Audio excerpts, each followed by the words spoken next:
a supervisor working for the contractor's CEI and the head health physicist arrived on the scene and entered the reactor building at 10:45.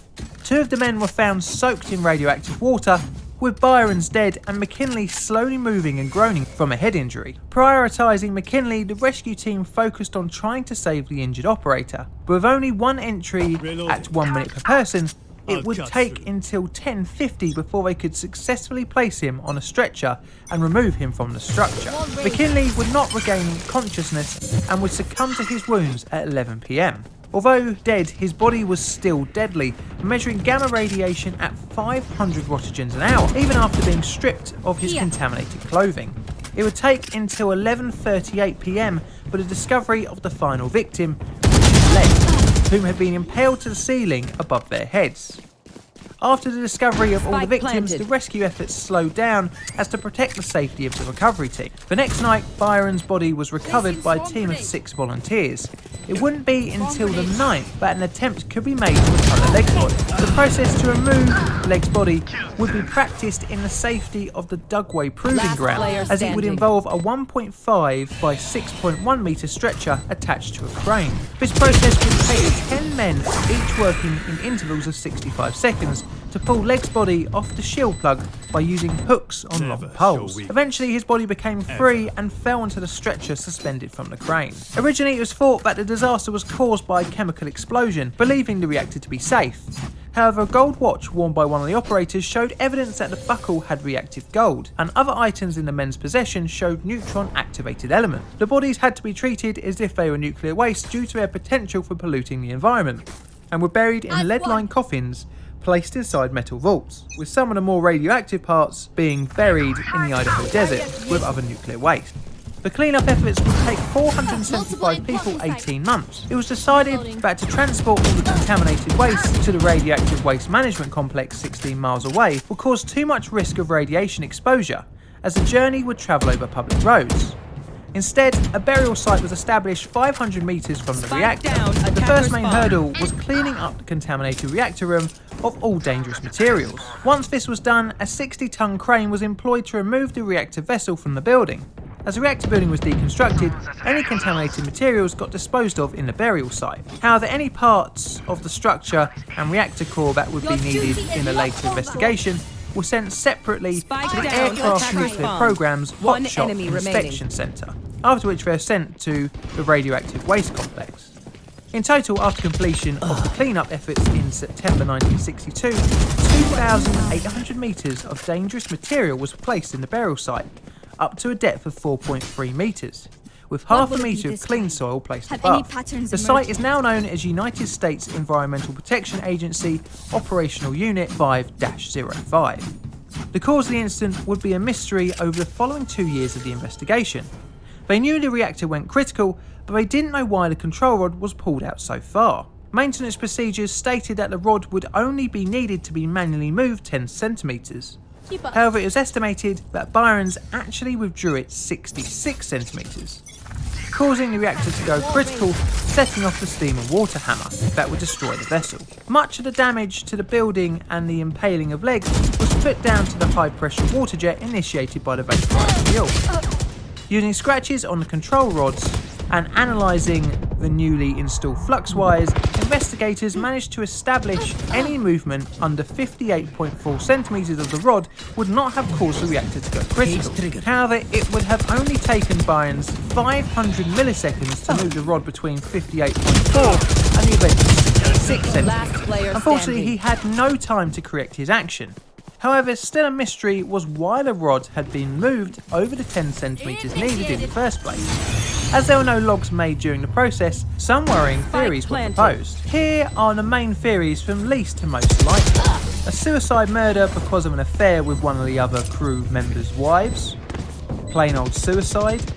Sabotage, accidental withdrawal, and finally an attempt to make the rod travel freely within the core by working it backwards and forwards.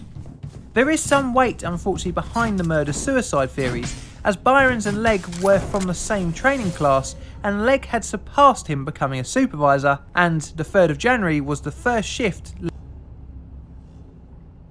Stay safe.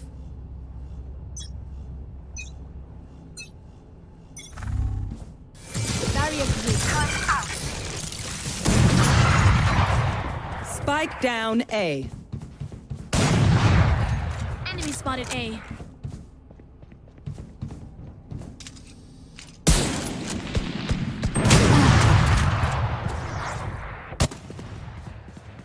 Spike down A.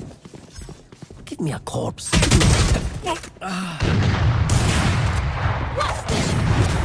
Get out of my way!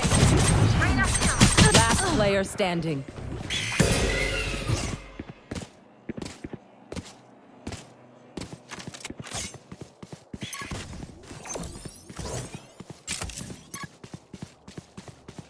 Spike planted.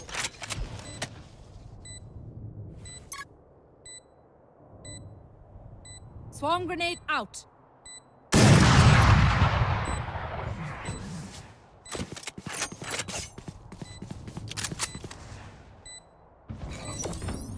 Placing swarm grenade. Swarm grenade out.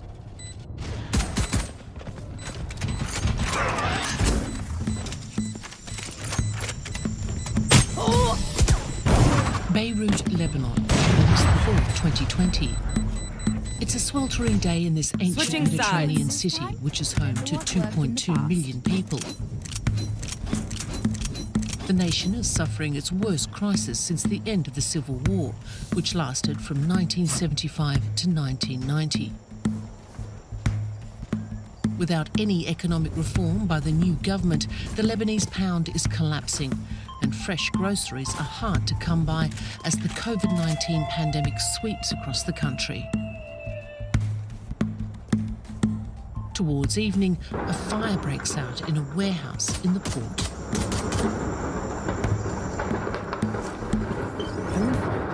I have lived through the war in Lebanon, and this was a different sound. So my first reaction was to jump and try to hide. But I didn't have time to reach a place where I could be safe. That the second blast exploded, and that was when all of the glass fell on us like, I don't know, like bullets of glass. Reloading. Yeah, well, the funny part is that, so I wasn't wearing any glasses because I usually don't, but, so this wound on this side was like this. So it reached here and was pretty deep, and it got the eye. The eye was really all out, apparently, from what I understood, after they had to sew it back. Last player standing. The explosion on August the 4th is so massive that it can be heard in Cyprus and is registered as an earthquake in the United States. The city is devastated. The final death toll reaches more than 200, with thousands more wounded or homeless. The dimensional fabric here is thin. I'll tear through.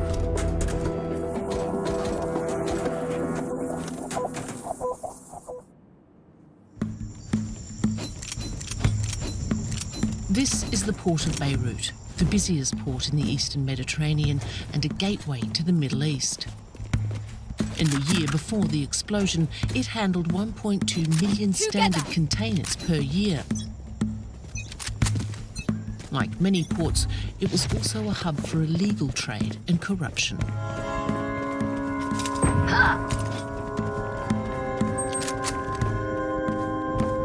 The fire broke out shortly before 5:40 p.m. local time.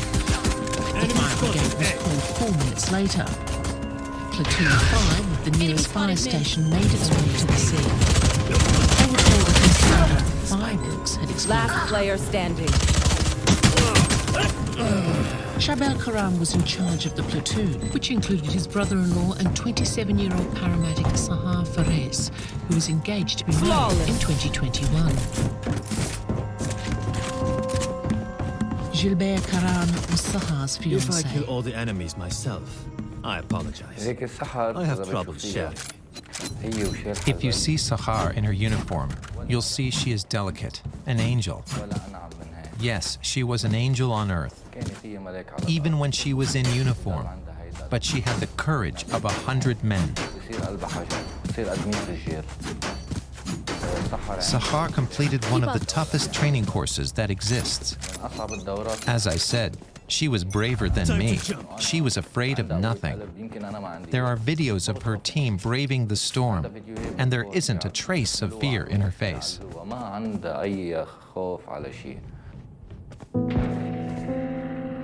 These images show the last moments of her life.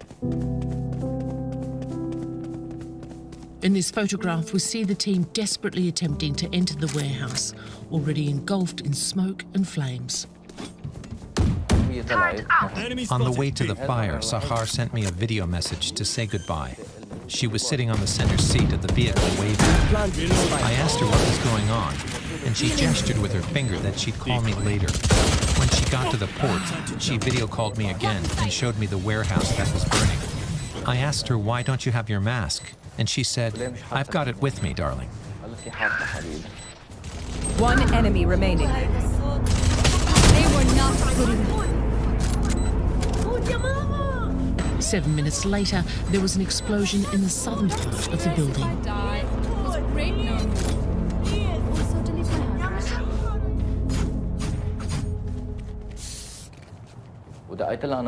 I video called her again at 6:07 p.m., but Sahar wasn't looking at me because she was watching the sky while holding her phone.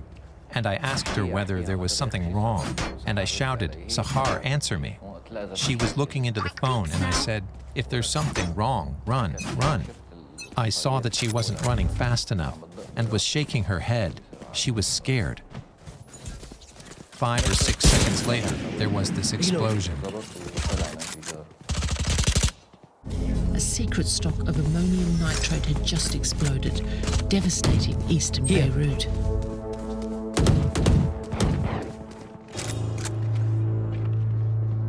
In the aftermath of one of the largest explosions ever to hit a capital city, life is slowly returning to the devastated streets of Beirut. The city saw destruction on an enormous scale during the civil war of the 1980s, and thousands were killed. A peace agreement between the growing Muslim population and the Christian elites finally ended the war.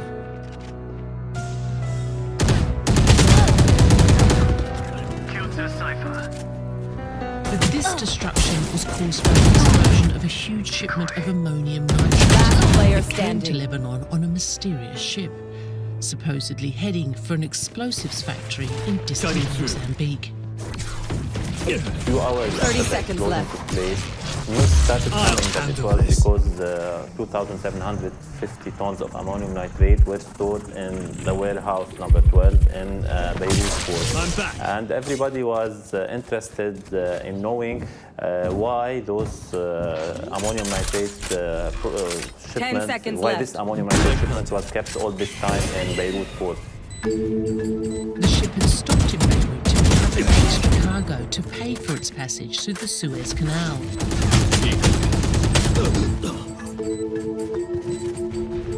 The busiest port of Beirut is located near Gemmaise, the political and commercial centre of the densely populated city.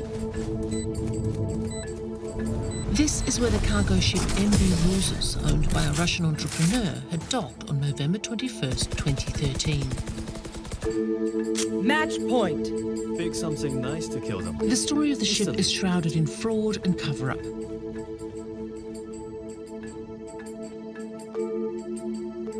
Firas Hatoum is an investigative journalist who revealed the shady web of operations surrounding the lethal cargo. In all this story, you find everywhere you find 2 or 3 layers. For every person, for every entity, for every step, there is always a company behind a company, a person behind a person. So are all those circumstances happening by coincidence? I have my doubts, actually. The investigation sought to discover who owned the ship and where it was going.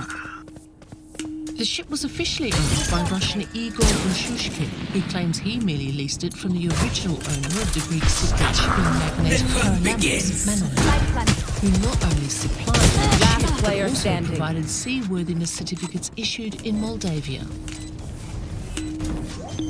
The Lebanese authorities say that Igor Beshishkain is the real owner. Then we discovered that 6 or 7 months maybe before the shipment, Igor decided to Defenders be win. the operator of the ship.